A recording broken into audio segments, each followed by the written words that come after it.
We're here in the very southern part of the Mount Baker-Snoqualmie National Forest, way out in southern Cascades, just off of Highway, not just off of Highway 12, a good ways off of Highway 12, because it's kind of hard to get here. We're going to be doing the Surprise Lake Loop Trail, going into the Goat Rocks Wilderness, and it should be a lot of fun. It's going to be about 16 miles. We're going to hike in, camp somewhere along the way, and then hike out. And we'll try to make it 16 miles, but if we decide that we can't hack it because we haven't hiked in a long time, then we will do that instead. So, the trail starts on private land, goes through an area of cattle that just kind of hang out on the trail there, which is fun. Abby is really excited by the existence of cattle. She would like to eat them all. Here we are, we're at the South Fork of the Titan River. The trail to this point is a little iffy.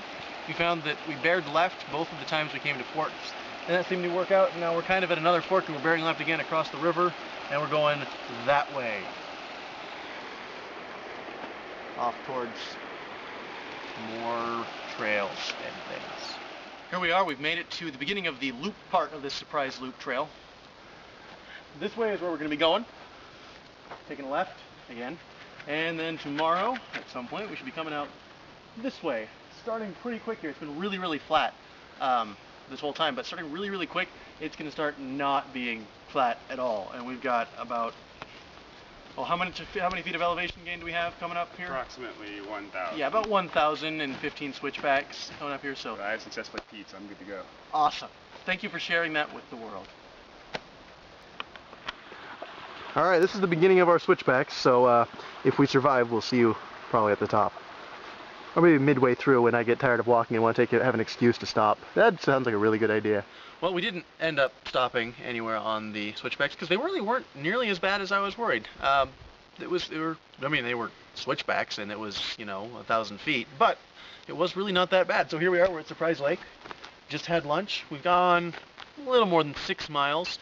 So we've got somewhere between 2.5 miles on to a campsite up along the valleys, more or less to the northwest of here. We've kind of been dipping down, and then we're going to go up north, and we're going to come down and do a kind of a small little loop thing, and then back out. That's the plan as it stands now.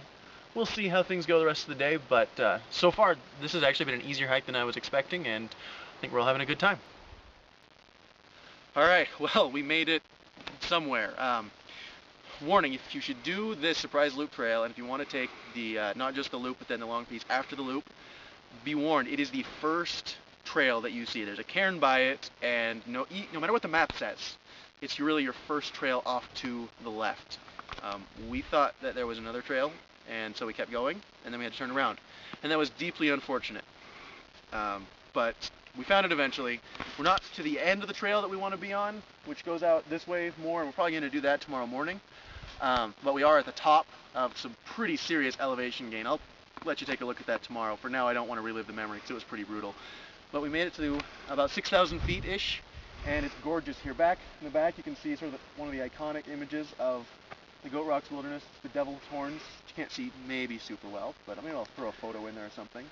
And then we've got these beautiful meadows with all these wildflowers and trees and so on and so forth. And it's really nice. So we're going to camp here for the night and eat some serious food. Get up tomorrow morning, eat some serious breakfast. Day hike a little bit out to the end of whatever this is. There's supposed to be some fantastic views.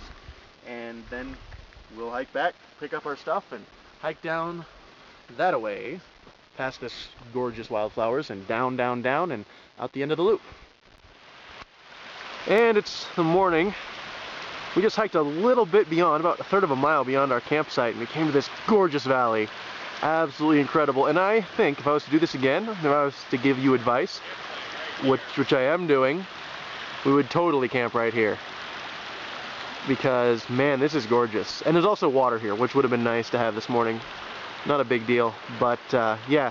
So if you do this, and you take the spur to the left, off the Surprise Lake Loop, and you come to the top of that spur after some serious hiking, a lot of elevation gain, I would not do what we did, which is just sort of pass out at the top, because it was pretty brutal, but rather just go on just a third of a mile or so beyond to this river and this valley, because it is gorgeous. The glaciers and goat rocks and everything around. Just a fantastic, fantastic thing. And honestly, I wouldn't recommend doing the surprise loop unless you come out here, because surprise loop, it's alright, but it's pretty forested. No spectacular views. But out here, oh man, this is what makes it all worth it. And here we are at the far end of our journey here, looking at these beautiful falls. I don't know what the name of it is, but absolutely gorgeous coming down this stream. If we had time, we'd probably explore a bit more, but we got to be heading down. But absolutely gorgeous. You really need to come out here if you are doing Surprise Lake. You really need to come all the way out here. There is a description of the hike on backpacker.com that I'll link to, but that has us coming almost all the way out to this waterfall area. But you really need to come down to this river, because this is gorgeous, gorgeous stuff here. And we're gonna head back down, and I may talk to you on the trail down, or may just see you at the bottom. This is what we had to hike up yesterday. We're hiking down today, and it's almost as bad hiking down as hiking up. Pretty treacherous either way, but the view is gorgeous, and the view just about makes it all worth it. Just about. A word of warning, as we were coming back, we noticed that we had gone the completely wrong way when we were going out. We eventually got there, but it was not as easy as it should have been. This is where we went wrong. I had instructions somewhere to bear left, somewhere along here. Clearly, it was not here where we were supposed to bear left. We went this way. That is the wrong way. We came back this way. This is the correct way. Much, much easier. Trail 1120. There is, as you'll note, no sign, despite there being two very large trails here. That's annoying, but that's life. We got where we wanted to go, but should you come to this place, this funny looking tree with that hole in it where maybe there used to be a sign, bear right. Well, that was it. Overall, this was a great hike.